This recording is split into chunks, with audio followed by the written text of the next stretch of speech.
मैं शगुफ्ता Sheikh नागिश Karajgi orchid channel में बच्चों आपका फिर से एक बार स्वागत है। बच्चों हमने कक्षा 4 का हिंदी पाठ्य पुस्तिका का कविता क्रमांक 7 देखा था। उस कविता का नाम क्या था? दिए का अभिमान। इस कविता में हमें बताया गया था कि किस तरह से हमें अभिमान का त्याग करना है और नम्र भावना से सबसे रहना है। अभिमान से हम स्वयं का नाश करते हैं, इसलिए अभिमान का त्याग करना चाहिए, स्वयं को नम्र बनाना चाहिए। साथ ही इसके हमने कुछ कठिन शब्द भी देखे थे एक वाक्य में और निम्नलिखित प्रश्न देखे थे, लेकिन सिर्फ हमें आगे का भाग पढ़ना है, लेकिन उसके पहले हम पुनराध्ययन कर लेते हैं। जैसे हमने देखा था एक वाक्य में उत्तर लिखिए, ये हमने पिछली तासिका में पढ़ा था, सिर्फ हम इसका पुनराध्ययन करेंगे, देखेंगे आपको सारे सवालों का जवाब याद है या नहीं। तो इसका पहला प्रश्न है, घमंडी कौन था? कौन था घमंडी? किसको घमंडी? इस प्रस्तुत कविता में घमंडी किसे बताया गया था? तो दिया जो था बहुत ज्यादा घमंडी था। और दूसरा प्रश्न था, घर के कोने कोने में उजाला कौन करता है? घर के कोने में उजाला कौन करता है? बिल्कुल सही जवाब, दिया जो है घर के हर एक कोने में उजाला करता है। साथ ही साथ इसका अगला प्रश्न था, दीपक किन आंखों से सृष्टि को देख रहा था? सृष्टि यानी निसर्ग को किन आंखों से देख रहा था? तो अहंकार की दृष्टि से वो संसार को या सृष्टि को देख रहा था। दीपक को किसने बुझाया? जो दिया जल रहा था उसे किसने बुझाया? तो दीपक को हवा के एक हल्के से झोंके ने बुझाया। साथ ही साथ दूसरा प्रश्न देखा था, प्रश्न क्रमांक 4, निम्नलिखित प्रश्नों के उत्तर लिखिए। दीपक को किस बात का घमंड था और क्यों? दीपक को किस बात का घमंड था और क्यों? तो दीपक को इस बात का घमंड हो गया था कि सूरज और चांद भी जिस अंधकार को मिटा नहीं पाते वह आसानी से मिटाकर घर को उजाले से भर देता है। किस बात का था? कि दीपक को इस बात का घमंड हो गया था कि सूरज और चांद भी जिस अंधकार को मिटा नहीं पाते वह आसानी से मिटाकर घर को उजाले से भर देता है। साथ ही साथ इसका दूसरा प्रश्न था, दीपक का सर नीचा क्यों हुआ? दीपक का सर नीचा क्यों हुआ? हवा के हल्के झोंके ने जब दिया बुझ गया और कमरे में अंधकार छा गया, तब घमंडी दिए का घमंड चूर चूर हो गया और दिए का सिर नीचा हो गया। जिस कार्य पे उसे अभिमान था उस कार्य में उसकी रुकावट आ गई, हवा के हल्के से झोंके ने उसके काम को रुकवा दिया, तभी उसका घमंड क्या हो गया? चूर चूर हो गया। साथ ही साथ तीसरा प्रश्न था, सूर्य चंद्र और तारों का प्रकाश कभी क्यों नहीं बुझता? जो सूर्य है, जो चंद्र है, तारे, इनका प्रकाश कभी क्यों नहीं बुझता? क्योंकि सूर्य चंद्र तारों इनका प्रकाश जो होता है स्वयं का प्रकाश होता है। इनको अपने प्रकाश मतलब इनको जलने के लिए, उजाला करने के लिए किसी अन्य वस्तु की या अन्य चीजों की जरूरत नहीं पड़ती है। जिस तरह दिए को जलने के लिए, प्रकाश देने के लिए घी, तेल, बाती आदि की आवश्यकता होती है, लेकिन सूर्य चंद्र तारों इनको आवश्यकता नहीं होती, इसलिए ये कभी नहीं बुझते हैं। साथ ही साथ इसका चौथा प्रश्न था, अहंकार का परिणाम बुरा होता है, यह वाक्य समझाइए। जो अहंकार होता है, जो अभिमान होता है, इसका परिणाम हमेशा बुरा ही क्यों होता है या क्यों होता है? जो व्यक्ति अहंकार करता है उसकी प्रगति थम जाती है, यानी उसके जो कार्य में रुकावट आ जाती है और वो कार्य पूरा नहीं होता, उसका जो नतीजा होता है, जो उसका फल निकलता है वो बुरा ही होता है।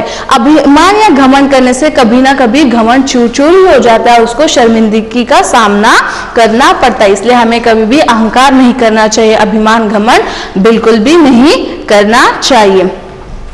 हमें अपना काम किस तरह करना चाहिए और क्यों? हम जो अपना कार्य कोई भी कर रहे थे, हमें किस तरह, पहले तो उस कार्य की हमें चाह होनी चाहिए, साथ ही साथ जो हम कार्य कर रहे हैं उसके लिए बिल्कुल भी अहंकार नहीं होनी चाहिए और हमें हमेशा सब कैसे रहना चाहिए? नम्र भावना से हमें रहना चाहिए। हमें अपना काम स्वयं करना चाहिए, हमें अपनी गुणवत्ताओं पर कभी घमंड नहीं करना है। जो हमें कार्य जो ठाना है, जो कार्य हमें करना है, वो हमें काम स्वयं यानी खुद को ही करना है, लेकिन जो गुण, जो कला हम में है, उस कला के लिए हमें कभी भी घमंड नहीं करना चाहिए। हाँ, हम अपना काम जब सही से करेंगे तभी हम प्रगति का दामन थाम पाएंगे। जो हम कार्य हम सही रास्ते से उसे पूरा कर रहे हैं तो तभी हम प्रगति हासिल करेंगे, जो हम पाना चाहते हैं उसको हासिल करेंगे। ये भी भाग देखा था। साथ ही साथ अगला देखा था प्रश्न 5, निम्नलिखित पंक्तियों के अर्थ स्पष्ट कीजिए, जिसका पहला था और खींच गई उसके मस्तक पर कलंक की रेखा, और खींच गई उसके मस्तक पर कलंक की रेख, रेख यानी किस बात, किस पे मस्तक, मतलब यहाँ पे प्रस्तुत कविता में किसके मस्तक पर कलंक की रेख खींची गई है? बिल्कुल सही, तो दिए के मस्तक पर कलंक की रेख खींची गई है कि किस प्रकार वो अपने कार्य के लिए बहुत ज्यादा अहंकारी बना था, बहुत ज्यादा घमंडी बना था। तो क्या होगा, एक हवा के हल्के से झोंके ने उसको बुझा दिया, उसका कार्य को रुकवा दिया। तो जो जिस कार्य के लिए वो बढ़ावा कर रहा था, जिस कार्य के लिए वो अहंकार कर रहा था, वो कार्य अब नहीं हो पा रहा था। लेकिन जिससे वो नाम रख रहा था, नाम रखना यानी जिसकी वो बुराई कर रहा था, वो अभी भी जल रहा है, वो अभी भी प्रकाश दे रहा है, वो अभी भी अपना कार्य कर रहा है। उसे अपने कार्य पर घमंडी नहीं है। कौन, किससे अपने कार्य पे घमंड नहीं है? सूर्य और चंद्र को अपने कार्य पे बिल्कुल भी घमंड नहीं। लेकिन एक छोटे से दिए को अपने कार्य पे बहुत ज्यादा घमंड है, लेकिन एक हवा के हल्के से झोंके ने उसे बुझा दिया, उसके घमंड को चकनाचूर कर दिया।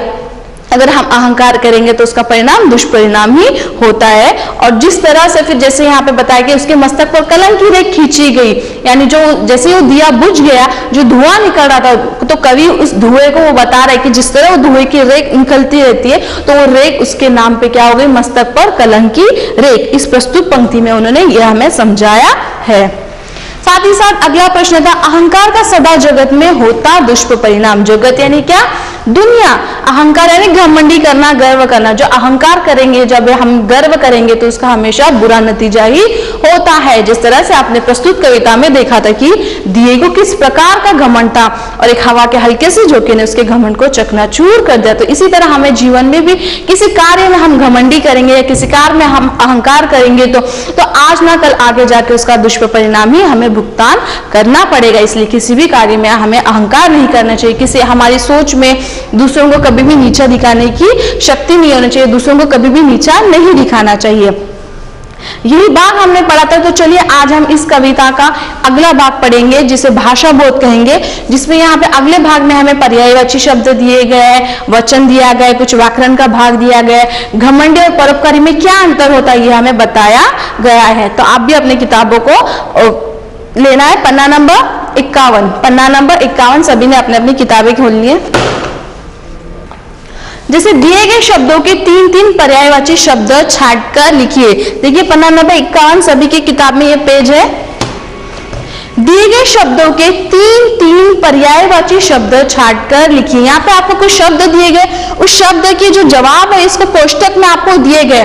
जैसे यहाँ पे दिया गया संसार, शशि, पवन, रवि, मयंक, दिवाकर, वायु, जग, शशांक, दुनिया, दिनकर, समीर। ये कोष्टक में आपको जवाब दिए गए। यहाँ पे कुछ शब्द दिए गए, तो इस शब्द के जवाब इसी कोष्टक में दिए गए, लेकिन हर एक शब्द के 3 पर्यायवाची शब्द आपको यहाँ पे दिए गए। तो उन 3-3 पर्यायवाची शब्दों को आपको ढूंढकर यहाँ पे लिखना है। जैसे पहला शब्द बताया गया सूर्य, तो सूर्य का पर्यायवाची शब्द क्या है? 3 पर्यायवाची शब्द इस शब्द, जैसे संसार, संसार नहीं, शशि नहीं, पवन नहीं, रवि बिल्कुल सही। तो रवि ये जो है सूर्य का पर्यायवाची शब्द है। तो पहले आएगा रवि, तो सूर्य का दूसरा नाम क्या होगा? रवि। मयंक नहीं, क्योंकि मयंक तो चांद का होता है। दूसरा है दिवाकर, दिवाकर भी सूर्य का ही पर्यायवाची शब्द है। तो आपको अगले स्थान पर दिवाकर लिखना है, दिवाकर। सूर्य, रवि, दिवाकर। वायु, वायु को तो हम हवा को कहते हैं। जग नहीं, दुनिया को कहेंगे। शशांक, दुनिया नहीं। दिनकर, समीर। तो इसमें सही जवाब क्या है? दिनकर, बिल्कुल सही। तो सूरज का दूसरा पर्यायवाची शब्द, तीसरा पर्यायवाची शब्द दिनकर है। तो देखिए सूर्य के 3 पर्यायवाची शब्द है, रवि, दिवाकर, दिनकर। तो चलिए अगला प्रश्न देखते हैं, चंद्र। अब इसमें से जो हो गया, रवि हट गया, दिवाकर हट गया, दिनकर हट गया। तो बचे हुए शब्दों में से हमें देखना है चंद्र। संसार नहीं, शशि बिल्कुल सही। तो चंद्र का दूसरा पर्यायवाची शब्द क्या है? शशि। तो चंद्र को हम शशि भी कहते हैं। जैसे प्रस्तुत कविता में चंद्र को शशि ही कहा गया है, तो चंद्र का पर्यायवाची शब्द क्या है? शशि। फिर पवन, पवन तो हवा को कहेंगे, रवि हो गया। मयंक, तो मयंक यह भी पर्यायवाची शब्द है चंद्र का, मयंक। दिवाकर हट गया। वायु, जग, वायु हवा को कहेंगे, जग दुनिया को कहते हैं। तो शशांक, शशांक भी यह क्या हो गया? चंद्र का पर्यायवाची शब्द हो गया, शशांक। जैसे अभी यहाँ पे चंद्र का पर्यायवाची शब्द क्या है? शशि, मयंक, शशांक। तो इसको यहां से हम काट देते हैं, शशि, मयंक, शशांक। ये सारे किसके शब्द है? चंद्र के पर्यायवाची शब्द है। तो चलिए तीसरा देखते हैं, हवा। तो हवा का पर्यायवाची शब्द क्या है? संसार, बिल्कुल नहीं, ये तो हम दुनिया को कहते हैं। पवन, बिल्कुल सही, तो पवन यह जो है हवा का पर्यायवाची शब्द है, पवन। वायु, जग नहीं, दुनिया को कहेंगे, दुनिया। समीर, समीर भी हवा को ही कहते हैं। तो देखिए हवा के 3 पर्यायवाची शब्द है, पवन, वायु, समीर। पवन, वायु, समीर। अब बच गए 3 शब्द, संसार, जग, दुनिया। तो ये किसके पर्यायवाची शब्द है? बिल्कुल सही, क्योंकि अब यहाँ पे जगत एक ही वाक्य बचा है और जो तीनों है ये जगत के पर्यायवाची शब्द। तो सब में पहले हम लिखेंगे संसार, संसार। दूसरा है जग,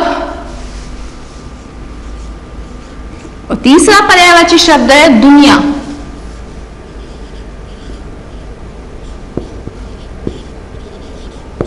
तो देखिए इस प्रकार हमने चारों शब्दों की पर्यायवाची शब्द लिखे। फिर से एक बार हम इसे दोहराते हैं, आप अपनी किताब में इसे पेंसिल से लिखना है।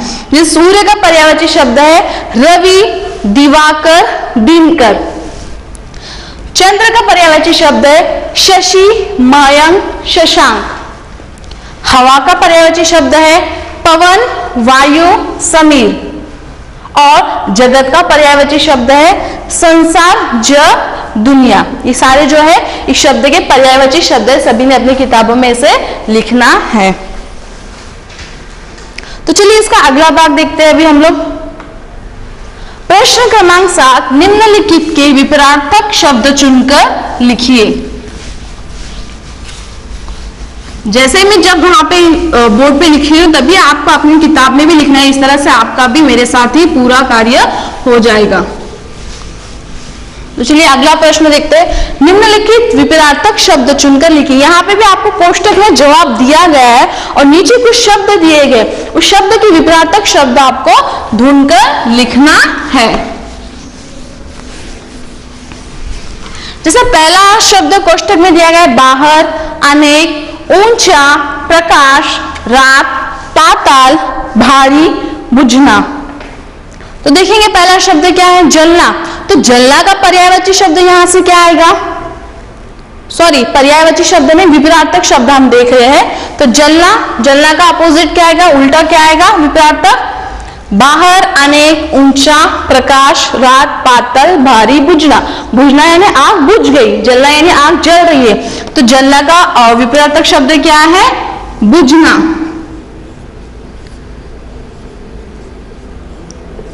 जलना, बुझना। दूसरा ख है आकाश। आकाश ऊपर रहता है तो उसका विपरीतार्थक शब्द क्या है? जमीन। जमीन को यहाँ पे दूसरा पर्यायवाची शब्द दिया गया है, वो होता है पाताल। पाताल धरती को या जमीन को ही कहते हैं। तो आकाश, आकाश का विपरीतार्थक शब्द क्या है? पाताल। आकाश का विपरीतार्थक शब्द क्या है? पाताल। पाताल को हम जमीन भी कहते हैं, धरती भी कहते हैं, लेकिन यहाँ पे कोष्टक में पाताल दिया है तो आपको यहाँ पे पाताल ही लिखना है। दिन, ये तो सबको आएगा। दिन क्या आएगा इसका? रात। दिन, रात। हल्का, कोई वस्तु हमें उठाने में हल्की लग रही है, वही उसका वेट ज्यादा होगा तो क्या होगा? हल्का, भारी। हल्का, भारी। जिसका वजन कम होता है उसे हल्का कहेंगे, जिसका वजन ज्यादा होता है उसे कहेंगे भारी। अंधकार, सब जगह डार्कनेस है, अंधकार, सब तरफ काला काला दिखाई दे रहा है, लेकिन तभी सभी तरफ प्रकाश दिखाई दे रहा है, तो क्या कहेंगे? प्रकाश। अंधकार का विलोमार्थक शब्द क्या है? प्रकाश। प्रकाश दिन में होता है या रात में होता है? दिन में होता है। अंधकार रात में होता है, तो अंधकार प्रकाश। नीचा, नीचा तो ऊपर को कहेंगे ऊंचा, नीचा ऊंचा, नीचा ऊंचा। एक, एक का विलोमार्थक शब्द अनेक, एक अनेक। और आखिरी शब्द है हमारा अंदर बाहर, अंदर बाहर। और अंदर को और एक शब्द क्या है आपको पता है? पर्यायवाची शब्द अंदर, भीतर भी कहते हैं, तो भीतर का भी बाहर आएगा, अंदर बाहर। यही अंदर के जगह भीतर होता तो भीतर बाहर। अंदर का समानार्थक शब्द जो है वो भीतर है। तो यह हो गया शब्द। फिर से एक बार हम पढ़ते हैं। जलना, बुझना, आकाश पाताल, दिन रात, हल्का भारी, अंधकार प्रकाश, नीचा ऊंचा, एक अनेक, अंदर बाहर। ये सारे हो गए विपरीतार्थक शब्द हो गए। तो चलिए इसका अगला प्रश्न हम देखेंगे। प्रश्न क्रमांक 8। प्रश्न क्रमांक 8, घमंडी और परोपकारी में अंतर स्पष्ट कीजिए। घमंडी और परोपकारी में अंतर स्पष्ट कीजिए। जहां पे यहाँ पे दो आपको दिखाई दिया है, जैसे आपका प्रश्न क्रमांक 8 दिया गया है। तो घमंडी किसे कहते हैं? परोपकारी। इन दोनों में क्या अंतर होता है? जैसे पहले बताया गया है, घमंडी व्यक्ति स्वयं के आगे दूसरों को तुच्छ समझता है। तुच्छ समझना यानी अपने से कम नजर में देखना या अपने से कम मानना, कम माना कि ये मेरी बराबरी नहीं कर सकता, तो उसे कहते हैं तुच्छ समझना। तो घमंडी व्यक्ति स्वयं को यानी खुद को, वो खुद को सबके आगे सबसे बेहतर समझता है, लेकिन दूसरों को कम लेखता है। उसकी नजर में वही सबसे महान होता है। उसे लगता है कि वो जो भी कार्य कर रहा है मैं ही अच्छे से कर सकता हूँ, मेरे अलावा कोई भी उस कार्य को अच्छे से नहीं कर सकता। यह सोच किसकी होती है? यह सोच घमंडी व्यक्ति की होती है। दूसरा बताया गया परोपकारी। परोपकारी यानी क्या? परोपकारी व्यक्ति दूसरों पर उपकार करता है, उनकी सहायता करता है और घमंड से दूर रहता है। जो परोपकारी व्यक्ति होता है, जो नम्र भावना उसमें होती है, वो दूसरों पर हमेशा एहसान करता है, उनकी मदद करता है, लेकिन वो मदद करने के बाद वो कभी जताता नहीं कि मैंने इसकी मदद की, मैंने इसका काम किया तभी इसका काम हो गया। इस प्रकार की भावना उसमें नहीं होती। वो हमेशा दूसरों की सहायता करता है और घमंड से दूर रहता है, और अपने कार्य को उस पर उसको जरा सा भी गर्व नहीं होता। तो इसीलिए उसके हर कार्य में उसको सफलता मिलती रहती है। लेकिन जो घमंडी व्यक्ति है, इसको आगे चल के कभी भी उसका नतीजा जो अंत होता है वो अच्छा नहीं होता है, उसका हमेशा दुष्परिणाम ही होता है। लेकिन वही जो परोपकारी व्यक्ति है, उसकी कार्य में हमेशा उसको सफलता मिलती है, उसका जो नतीजा होता है वो अच्छा होता है। लेकिन जब परोपकारी हम जब बनते हैं तो हमें बहुत सारी कार्य भी मतलब जैसे रुकावटें आती है, जो भी होता है, लेकिन हमें उससे हारना बिल्कुल नहीं है। हमें अपना जो कार्य है सही रास्ते पर चलकर ही पूरा करना है। तो यही जो अंतर होता है घमंडी और परोपकारी व्यक्ति में होता है। तो आप किस तरह से बनोगे? घमंडी व्यक्ति बनोगे या परोपकारी व्यक्ति बनोगे? अरे वाह, बिल्कुल सही। तो आप भी परोपकारी आपको बनना है कि आपको दूसरों के प्रति नम्र भावना रखनी है। तो चलिए अगला भाग देखते हैं हमारे इस पार्ट में, वचन। ये जो है हमारा व्याकरण का भाग दिया गया है, इसको हमने पहले भी पढ़ा था, लेकिन हमें और एक बार इसे पढ़ना है। वचन, वचन किसे कहते हैं? ये हमारा जो भाग है ये व्याकरण का भाग है। वचन संज्ञा, सर्वनाम, विशेषण एवं क्रिया के जिस रूप से संख्या का बोध होता है उसे वचन कहते हैं। मैं पुनः एक बार वचन की परिभाषा दोहराती हूं, सभी ने इस परिभाषा को फिर से एक बार पढ़ना है। संज्ञा, सर्वनाम, विशेषण एवं क्रिया के जिस रूप से संख्या का बोध, संख्या यानी अंक, संख्या का बोध होता है उसे वचन कहते हैं। कोई नाम है, कोई सर्वनाम है, उसके हमें अंक के बारे में, संख्या के बारे में, एक से अधिक संख्या का जब बोध होता है या वो वस्तु या वो व्यक्ति ज्यादा होने का बोध होता है, उसे हम क्या कहते हैं? वचन कहते हैं। जैसे आएगा मछली, लड़का, कपड़ा, नदी, टोपी, ये सारे जो है वचन के उदाहरण है। इसके वचन के दो भेद होते हैं, एक तो होता है एक वचन, बहुवचन। वचन के कितने भेद होते हैं? वचन के दो भेद होते हैं, एक वचन, बहुवचन, ये दो भेद होते हैं। तो इसके हम एक वचन की परिभाषा और उसके उदाहरण भी देखेंगे, साथ ही साथ बहुवचन और उसकी उदाहरण भी देखेंगे। लेकिन जो एक वचन होता है उसमें किसी एक ही संख्या का, किसी एक ही व्यक्ति का बोध होता है। जब किसी एक से ज्यादा व्यक्ति या एक से ज्यादा संख्या का बोध होता है तो उसे क्या कहेंगे? बहुवचन कहेंगे। इससे पहले हम देखेंगे एक वचन। एक वचन जिस शब्द से एक वस्तु, संख्या या व्यक्ति का बोध होता है उसे एक वचन कहते हैं। देखिए, जिस शब्द से एक वस्तु, एक ही संख्या, एक ही व्यक्ति का बोध होता है उसे एक वचन कहते हैं। मतलब कोई भी वस्तु जिससे एक ही संख्या, एक से ज्यादा नहीं, ना ही एक से कम, तो उसे क्या कहेंगे? एक वचन। जैसे यहाँ पे कुछ उदाहरण दिए गए, लड़की, किताब, कुर्सी, और बहुत सारे इसके उदाहरण हैं, जैसे मछली, लड़का, घोड़ा, टोपी, ये सारे एक वचन के उदाहरण हैं। इससे हमें क्या पता चलता है कि वो वस्तु या वो व्यक्ति एक ही वहां पे है, तो इसे कहेंगे एक वचन। दूसरा भेद है बहुवचन। इसकी परिभाषा है जिस शब्द से एक से अधिक वस्तु, संख्या या व्यक्ति का बोध होता है उसे बहुवचन कहते हैं। देखिए, पुनः एक बार इस परिभाषा को दोहराती हूँ। जिस शब्द से एक से अधिक वस्तु, जो वस्तु होती है वो एक से ज्यादा होगी, जो संख्या होगी वो एक से ज्यादा होगी, जैसे एक से ज्यादा 2, 3 या कितनी भी हो सकती है। जो व्यक्ति होंगे वो एक से ज्यादा अधिक होंगे, जैसे 2, 3, इसमें कोई ये नहीं है, उसमें कोई रुकावट नहीं है, मतलब कोई उसमें लिमिट नहीं है, वो बहुत ज्यादा, एक से अधिक हो गए तो वो बहुवचन ही कहलाएंगे। व्यक्ति का बोध होता है उसे बहुवचन कहते हैं। जैसे पहले हमने देखा था लड़की, किताब, कुर्सी। जो लड़की है, जैसे लड़की हम कहेंगे तो इसे यहाँ पे एक ही लड़की का बोध होता है। किताब हम कहेंगे तो किसी एक ही किताब का बोध होता है हमें, और कुर्सी हम कहेंगे तो किसी एक ही कुर्सी का बोध होता है। लेकिन जब वही बहुवचन, अगर हमारे पास एक से ज्यादा लड़कियां हैं, या 2 लड़कियां वहां पे, या 3 लड़की वहां पे है, तो हम उसको 2 लड़की नहीं कहेंगे, तो हम उसके क्या कहेंगे? लड़कियां। क्या कहेंगे? लड़कियां। तो ये एक वचन का रूपांतरण किसमें होगा? बहुवचन। किताब एक से ज्यादा हमारे पास है तो उसे कहेंगे किताबें, और कुर्सी एक से ज्यादा कुर्सी हमारे पास है तो उसे कहेंगे कुर्सियां। फिर चाहे कुर्सी 2 हो, 50 हो या 100 हो तो उसे हम क्या कहेंगे? कुर्सियां ही कहेंगे। तो ये हो गई एक वचन बहुवचन की परिभाषा। साथ ही साथ एक वचन से बहुवचन बनाने के नियम, मतलब किस तरह से कुछ शब्द ऐसे हैं जो मतलब जैसे बेटा, बेटे, यहाँ पे एक की मात्रा लग गई, लेकिन कुछ शब्द जो ऐसे हैं वहां पे आई की मात्रा लगती है, तो वो हम यहाँ पे कुछ नियम है जो हम वो देखेंगे।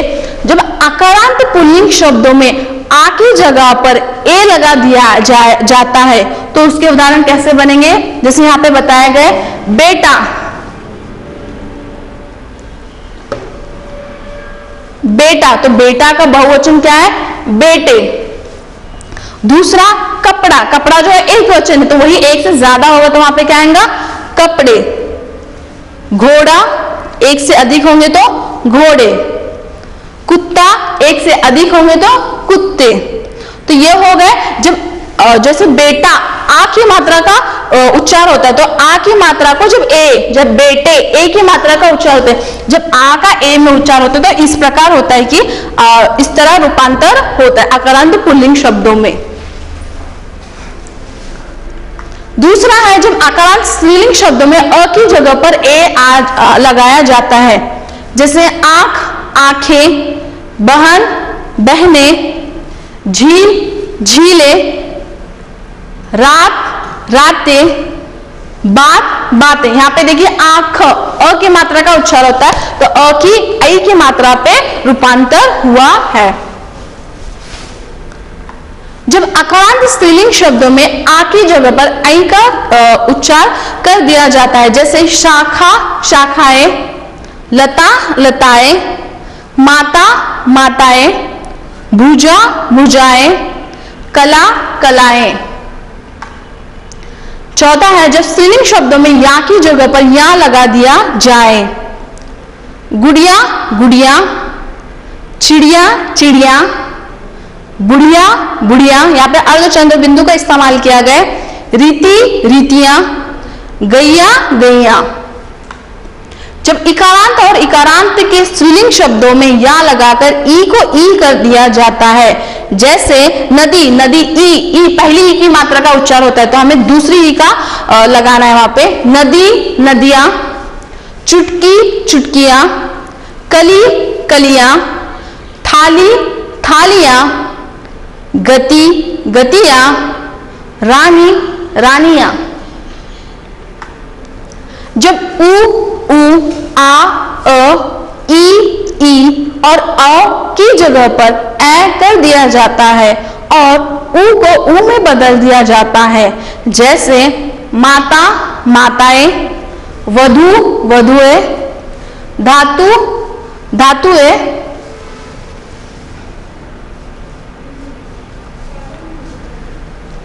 बहु बहुएं, गौ गौएं। जब दल वृंद वर्ग जनलोक गण आदि शब्दों को जोड़ा जाता है, जैसे ये जो होता है वो ग्रुप में होता है, वर्ग में होते हैं ये व्यक्ति, तो इनको जब बोलेंगे, जैसे गरीब, वो व्यक्ति गरीब है तो वहां पे बहुत ज्यादा एक से ज्यादा होंगे तो क्या कहेंगे, गरीब लोग। क्या कहेंगे, गरीब लोग। जैसे गरीब गरीब लोग, विद्यार्थी, कोई एक होगा तो विद्यार्थी, लेकिन बहुत सारे विद्यार्थी वहां पे होंगे तो विद्यार्थीगण। क्या कहेंगे, विद्यार्थीगण। गरीब गरीब लोग, विद्यार्थी विद्यार्थीगण, अध्यापक अध्यापक वृंद, पाठक पाठकगण, दर्शक दर्शकगण, वृद्ध वृद्धजन। आठवां है जब एक वचन और बहुवचन दोनों में शब्द एक समान होते हैं, जैसे कुछ शब्द ऐसे होते हैं एक वचन बहुवचन में, जो शब्द एक वचन में भी वैसे ही होते हैं और बहुवचन में भी वैसे होते हैं, उनमें कोई भी बदल नहीं आता। जैसे क्षमा, क्षमा का बहुवचन भी क्षमा ही आएगा। जल जल, पिता पिता, फल फूल, चाचा चाचा। जो कुछ ऐसे शब्द भी हैं जिसका बहुवचन में भी वही वाक्य वही शब्द आता है। तो आपके पाठ्य पुस्तक में प्रश्न क्रमांक 9, उचित वचन का प्रयोग करके रिक्त स्थानों की पूर्ति कीजिए। अभी आपको एक वचन अनेक बहुवचन क्या होता है ये समझ में आ गया, तो यहाँ पे आपको बहुवचन में कुछ शब्द दिए गए, उसे एक वचन में क्या कहेंगे, और एक वचन में कुछ शब्द दिया गया उसे बहुवचन में क्या कहते हैं, उसे वाक्य पूरा करना है। जैसे एक वचन में यहाँ पे कुछ नहीं दिया है, डैश पढ़ रहा है, लेकिन वही बहुवचन में क्या है, लड़के पढ़ रहे हैं, तो हमें लड़के का क्या करना है, लड़के जो है ये बहुवचन है, इसको हमें एक वचन में करना है। जब एक से ज्यादा होंगे तो क्या कहेंगे, लड़के। लेकिन अगर वही एक लड़का होगा तो क्या कहेंगे, लड़का। तो लड़के का एक वचन रूपांतरण क्या आएगा, लड़का। तो यहां पे आएगा लड़का पढ़ रहा है, लड़का पढ़ रहा है, इसी का बहुवचन क्या आएगा, लड़के पढ़ रहे हैं। तो दूसरा शब्द है गाय घास खा रही है, यहाँ पे गाय जो है एक वचन है, तो एक से अधिक अगर वहां पे गाय होंगी तो क्या कहेंगे, गाय घास खा रही है, गाय घास खा रही है। दूसरा प्रश्न है पेड़ पर डैश बैठा है, तो वही बहुवचन में क्या गए, क्या बैठा है, तो पेड़ पर तोते बैठे हैं। यहाँ पे तोते का देखिए एक से अधिक तोता है, अगर वही तोते अगर एक ही होगा तो क्या होगा, तोता। तो तोते का एक वचन रूपांतरण क्या है, तोता। तो यहाँ पे आएगा पेड़ पर तोता बैठा है, पेड़ पर तोता बैठा है, वही बहुवचन पेड़ पर तोते बैठे हैं। अगला प्रश्न है मेज पर पुस्तक रखी है, मेज पर पुस्तक, पुस्तक जो यहाँ पे एक ही पुस्तक का हमें बोध होता है, अगर वही पुस्तक बहुवचन में एक से अधिक होंगी तो क्या कहेंगे, मेज पर पुस्तक का बहुवचन क्या है, पुस्तक है, बिल्कुल सही। तो मेज पर पुस्तकें रखी है, मेज पर पुस्तकें रखी है। अगला प्रश्न है डैश नाच रही है, कौन नाच रही है? तो उससे मैं बहुवचन का क्या बताएं, लड़कियां नाच रही है। कौन नाच रही है? लड़कियां। तो यहाँ पे एक से अधिक लड़कियां है तो वही एक ही होगी, तो क्या कहेंगे? तो लड़कियां का एक वचन क्या आएगा? लड़की। तो लड़की नाच रही है, लड़की नाच रही है। तो सुना एक बार एक वचन बहुवचन, लड़का पढ़ रहा है, इसी का बहुवचन लड़के पढ़ रहे हैं। गाय घास खा रही है, गायें घास खा रही है। पेड़ पर तोता बैठा है, पेड़ पर तोते बैठे हैं। मेज पर पुस्तक रखी है, मेज पर पुस्तकें रखी है। लड़की नाच रही है, लड़कियां नाच रही हैं। तो इस प्रकार आज हमने जो व्याकरण का भाग देखा था, साथ ही साथ इस पाठ के हमने कुछ एक वाक्य में प्रश्न उत्तर और निम्नलिखित प्रश्न भी देखे थे और इसके जो पर्यायवाची शब्द देखे थे। और जो व्याकरण भाग देखा था हमने वचन कि किसी जब कोई शब्द में एक व्यक्ति एक संख्या का बोध होता है तो उसे एक वचन कहते हैं, और जब किसी शब्द में एक से अधिक संख्या या एक से अधिक व्यक्ति का बोध होता है उसे बहुवचन कहते हैं। साथ ही साथ हमने इसके कुछ उदाहरण भी देखे थे। आपको इसको आपकी किताब में पूरा करना है और इस कविता को कंठस्थ करना है। धन्यवाद।